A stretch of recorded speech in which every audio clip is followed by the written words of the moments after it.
Calimera, tous les matins, Ticanis, ça va, Cédric Lapiche. Il est avec nous jusqu'à 9h30. Sa salade grecque sera disponible dès demain sur Netflix. Série Amazon Prime Video. On recommence. Sera fait sur Prime Video. Alors c'est devenu une telle star que même Netflix a réagi. Regardez, le chat a été invité à visiter les locaux de la plateforme au Royaume-Uni.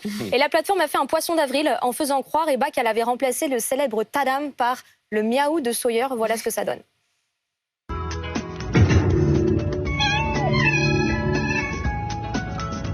Les manifestants veulent se faire entendre des 9 sages qui demain rendront leur décision sur la constitutionnalité de la réforme des retraites, non pas sur sa raison d'être, mais sur ses modalités juridiques. Le bâtiment est sous bonne garde, tout comme le Conseil d'État tout proche. Pas question que des institutions soient prises pour cible. Même si Macron ne veut pas, nous on est là. Alors, dans le défilé parisien cet après-midi, certains veulent encore croire à une censure du texte. On a toujours l'espoir et puis on espère, c'est pour ça qu'on est là aujourd'hui.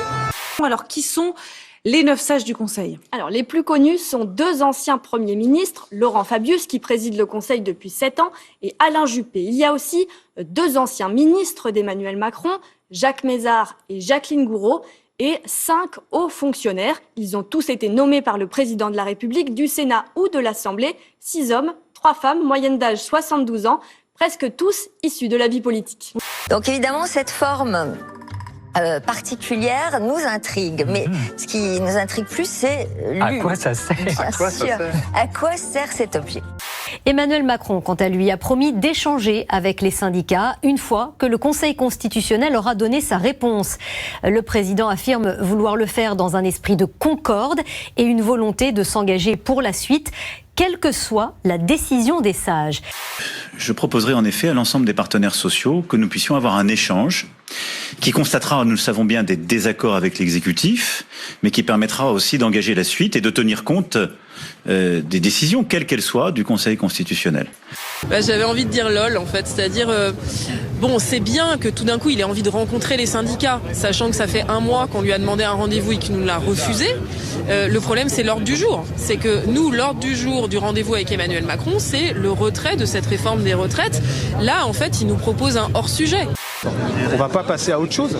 Il ne faut pas croire que les gens, les travailleurs et travailleuses qui se mobilisent et qui sont contre cette réforme depuis des mois vont passer comme ça à autre chose. Ça ne marche pas. C'est pas comme ça que se traitent les citoyens et les citoyennes et notamment le monde du travail. Donc quand il y aura un délai de décence, je le dis très clairement.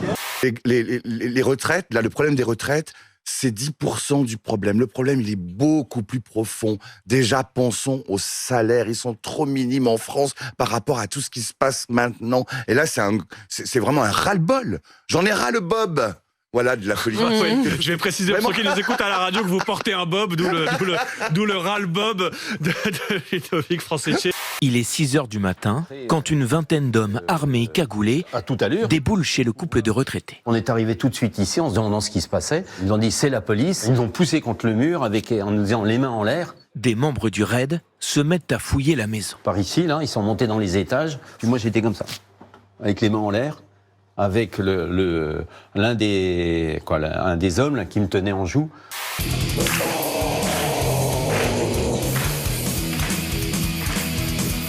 Il y a l'effet de panique, on est tétanisé, on est tremblant. On a été questionné sans bouger et quand on a répondu, donner notre adresse réelle, c'est là ils nous ont dit on s'est trompé d'adresse. Et le chef a rappelé ses gars et ils sont repartis aussi rapidement qu'ils étaient venus.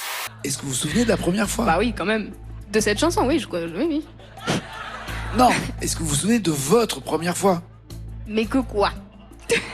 Que vous êtes venu sur ce plateau chanter. Voilà, mais bien évidemment. Ah bah évidemment. J'avais mal partout. Non, je parle sur ce plateau. Oh non, j'ai pas fait ça.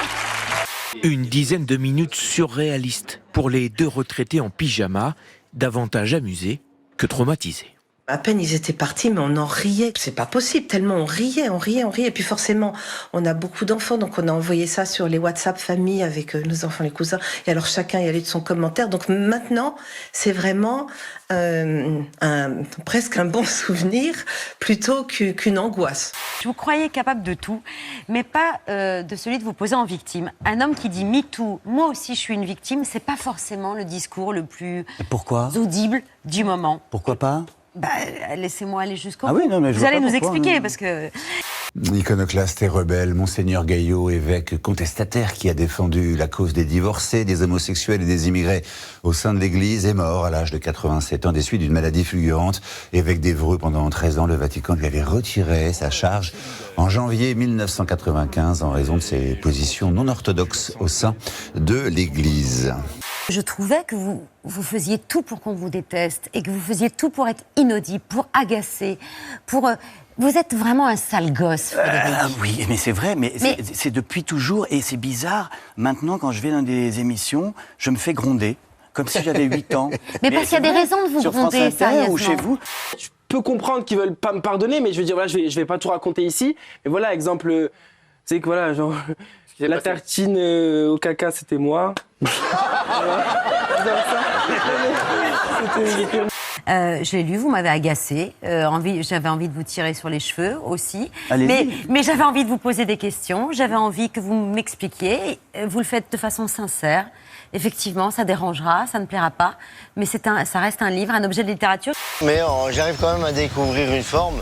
C'est la Joconde. Monet. C'est pas Monet qui fait la Joconde. Si Xavier a bien réussi à reconnaître la célèbre Joconde, ce chef-d'œuvre de la Renaissance, dans sa précipitation, il s'est complètement emmêlé les pinceaux. Il a donné le nom du peintre impressionniste Monet au lieu de l'italien Léonard de Vinci.